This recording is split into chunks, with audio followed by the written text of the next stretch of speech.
Bonjour chers abonnés et merci d'avoir déposé vos valises ici ce matin. Aujourd'hui, nous allons parler de l'hypertension artérielle, qui est un problème de santé publique mondiale. C'est l'une des principales causes de mortalité précoce dans le monde. À l'origine de près de 8 millions de décès par an, ce problème prend de plus en plus de l'ampleur. Plus d'1 milliard de personnes souffrent d'hypertension artérielle. Dans cette vidéo, le docteur Bonnier Raphaël va nous parler des méthodes préventives, c'est-à-dire qu'est-ce qu'il faut faire pour éviter d'avoir l'hypertension artérielle.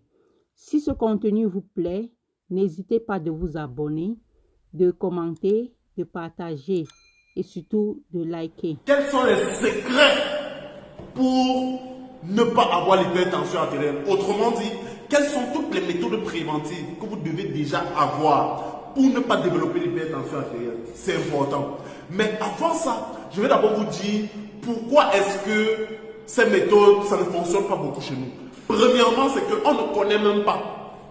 Donc, il y a plusieurs personnes qui ne savent même pas ce qu'elles doivent faire pour ne pas avoir l'hypertension artérielle. Quelles sont les habitudes de vie que je dois avoir pour ne jamais avoir l'hypertension artérielle? Plusieurs personnes en Afrique ne savent même pas. La faute à qui? La faute à nous les médecins, la faute au système sanitaire, la faute au système éducatif. Parce qu'on n'a pas inculqué ça dans nos habitudes. Ok?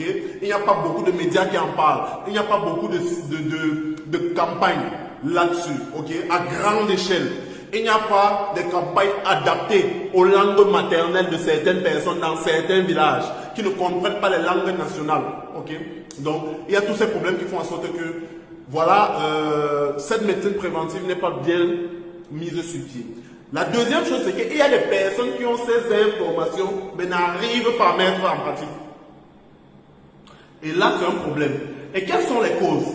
C'est que vous allez voir des personnes qui ont ces informations, mais elles ne sont pas disciplinées. Il y a un manque de discipline. Parce que la discipline nécessite un effort personnel. Contrairement à certaines personnes qui ont été victimes des catastrophes d'hypertension artérielle dans leur entourage. Ces personnes, vous n'avez pas besoin de les motiver. Ces personnes sont hyper motivées.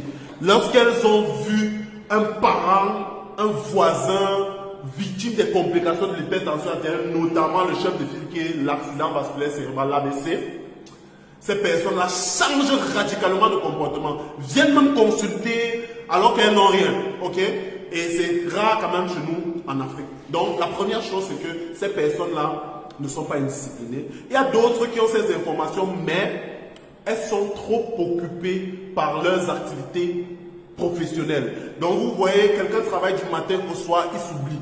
Ok? Et on met toujours la médecine à côté. On se dit que non, on va faire après. La troisième chose, c'est qu'il y a des mentalités. Il y a des mentalités difficiles. Il y a des personnes qui sont déjà calibrées que non, votre médecine d'ailleurs, nous on veut le naturel, les plantes naturelles. C'est pas mauvais en soi, ok? Parce que la médecine moderne se base aussi sur la médecine traditionnelle pour faire plusieurs choses. Mais il faut essayer d'analyser les résultats que vous avez en fonction de ce que vous êtes en train de faire chaque jour. Mais ce n'est pas toujours conseillé parce que dans la médecine traditionnelle, il y a trop chez nous aujourd'hui de charlatans. C'est une médecine qui a des conventions, qui a des normes qu'il faut respecter, mais elle est gangrénée par trop de charlatans. Alors, dans ces personnes qui connaissent ce qu'il faut faire et qui n'arrivent pas à le faire, il y a un facteur, c'est la pauvreté. Quand quelqu'un n'a pas les moyens de s'alimenter, vous allez lui dire comment qu'il faut manger équilibré. Alors que la personne n'a pas de quoi manger.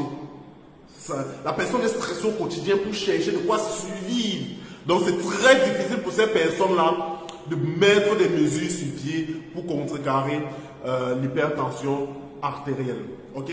Donc voilà, grosso modo, ces personnes ont ces informations mais n'arrivent pas à implémenter à cause de ça. Donc, ce que je voudrais dire, c'est que ça ne sert à rien de connaître ces informations et de ne pas implanter.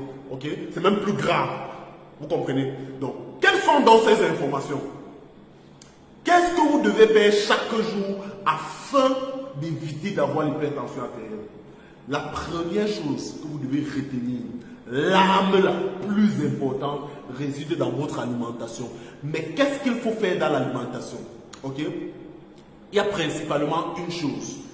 La chose majeure à faire dans l'alimentation, c'est d'éviter ou bien de réduire légèrement la consommation en sel et d'augmenter la consommation en potassium. Qu'est-ce que ça veut dire?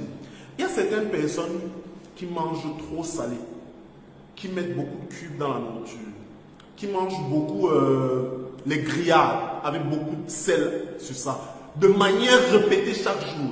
Je vous ai pris l'exemple l'autre jour du garba, en Côte d'Ivoire par exemple, qui est un plat fait d'attiqué, c'est-à-dire du manioc, avec un poisson thon qu'on fait frit et qui est très salé déjà le poisson, avec des oignons et de la tomate qu'on découpe et on verse l'huile au-dessus et on vous donne un cube.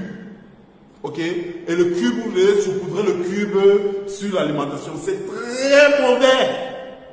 Si vous mangez comme ça régulièrement pendant des années, c'est très mauvais. Il y a trop de sel dans ce plat. Trop de sel. Ok? Il y a des personnes qui mangent toujours avec de l'arôme. Ok? Et c'est pas bon. Des personnes qui mangent d'habitude à la maison ou dans des restaurants avec trop de sel, c'est pas bon.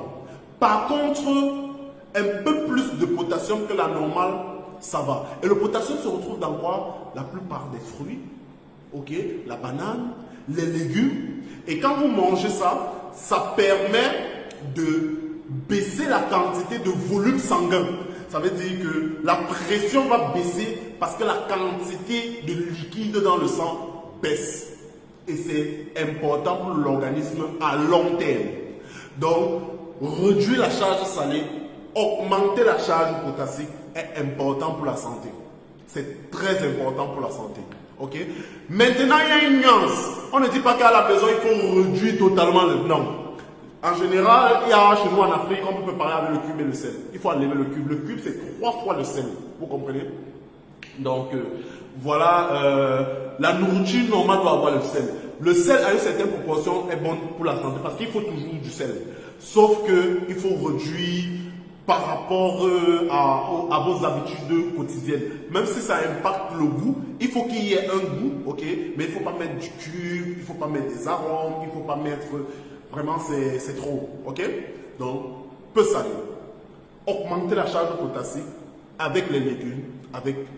Voilà la première phase. La deuxième phase, c'est de manger équilibré, ok? Et j'ai déjà parlé de ça pour les diabétiques. On met l'accent chez les diabétiques parce que c'est plus important. Mais tout un homme doit manger équilibré. Ça veut dire qu'il doit savoir ce que c'est que le sucre dans son plat, ce que représente l'huile dans son plat, ce que représentent les protéines dans son plat et réduire la quantité d'huile, manger normalement le sucre, manger normalement les protéines. Ok? Et finir avec un plat de légumes si c'est possible. Ça, c'est manger équilibré. Ok? Éviter les grignotages, ça c'est manger équilibré. Vous comprenez? Donc, voilà ce qui est important à savoir dans l'alimentation. La première chose, diminuer la quantité de sel. La deuxième, en augmentant la charge potassique. La deuxième chose, manger équilibré. Ok? Alors, ensuite, qu'est-ce qu'il faut savoir? Il faut savoir que lorsque vous êtes en surpoids, donc là on a fini avec l'alimentation. Lorsque vous êtes en surpoids ou vous ne faites pas le sport, ok, ou vous êtes diabétique, en général, votre sang est lourd, il pèse. Et lorsque le sang pèse, la pression augmente.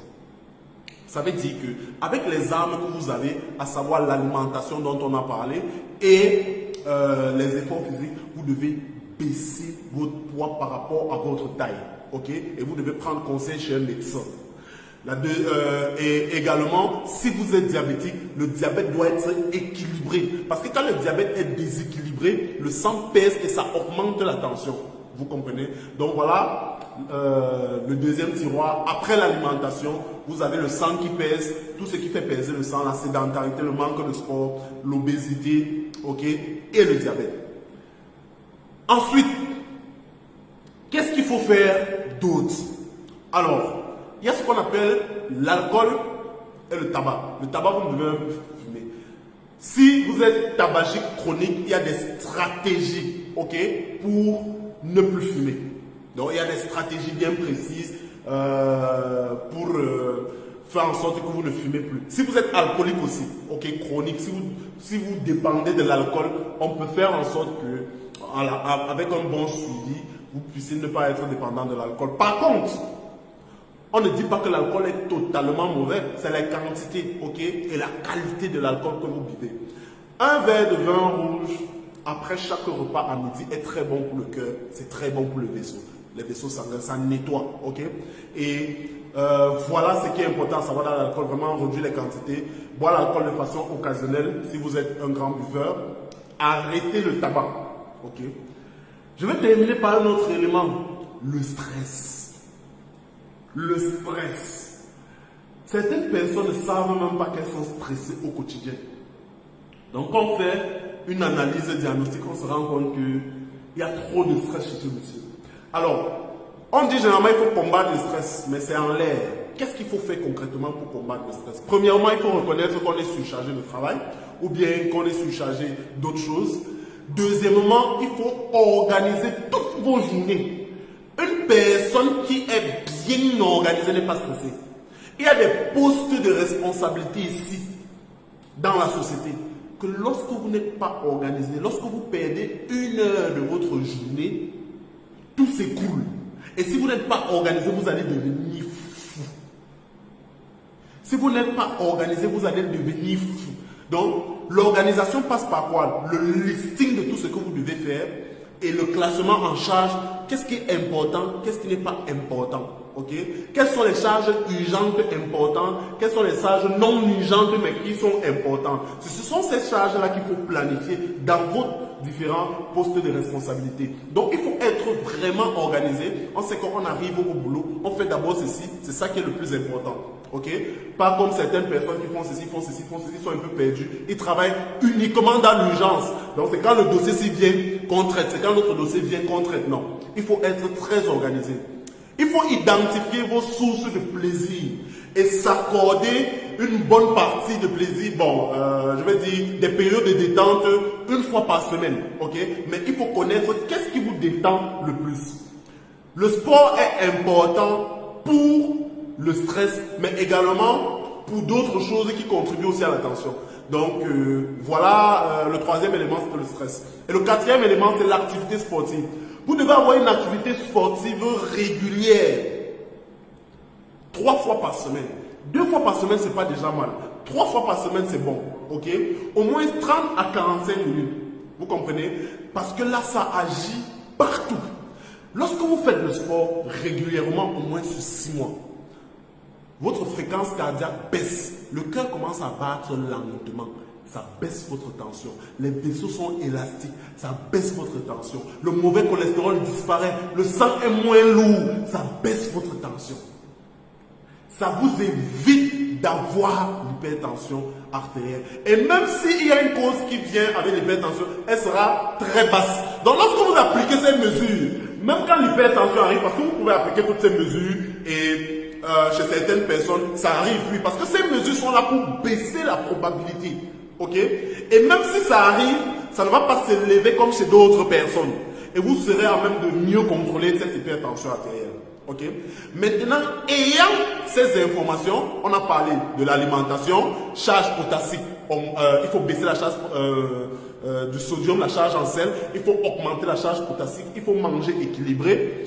On a parlé de tous les facteurs qui rendent le sang lourd, qu'il faut les baisser, c'est-à-dire qu'il faut stabiliser le diabète. Il ne faut pas être sédentaire, ça veut dire que si vous avez un bureau, ne restez pas assis toute la journée à la maison ou bien au bureau. Il faut faire les tours, il faut être mobile, ok? Si vous avez, vous êtes en surpoids, il faut voir votre diététicien, votre médecin, avec les objectifs de perte pondérale, vous allez avoir un programme, ok? La 3e chose, j'ai parlé du tabac et de l'alcool. La 4e chose, j'ai parlé de la gestion du stress. Et la 5e chose, j'ai parlé de l'activité sportive. Donc voilà les éléments que vous devez connaître pour combattre, pour éviter que l'hypertension artérielle ne s'installe chez vous. Et ça, vous devez l'avoir chaque jour. Donc ça doit être des habitudes quotidiennes. Par contre, pour mettre sur pied des habitudes, c'est différent quand vous êtes, c'est difficile quand vous êtes seul. Donc vous devez vous faire accompagner par un service, par un groupe, c'est plus facile, puisque la répétition est la mère de la science. Ça veut dire que à chaque fois que vous allez voir des gens faire quelque chose à côté de vous, faites tout le temps, vous-même vous allez prendre l'habitude de faire. Et quand vous allez commencer à faire 1, 2, 3 fois, vous allez prendre l'habitude de faire ça. Donc, si vous voulez intégrer par exemple le groupe Allo Docteur, on peut vous accompagner dans ces habitudes-là. Ok? Si vous voulez voir un de nos médecins qui va vous suivre afin de prévenir ces pathologies, on vous fait un programme de prévention en fonction de ce que vous avez. Donc voilà ce que je voulais vous dire dans cette vidéo. Je vous dis à demain pour une prochaine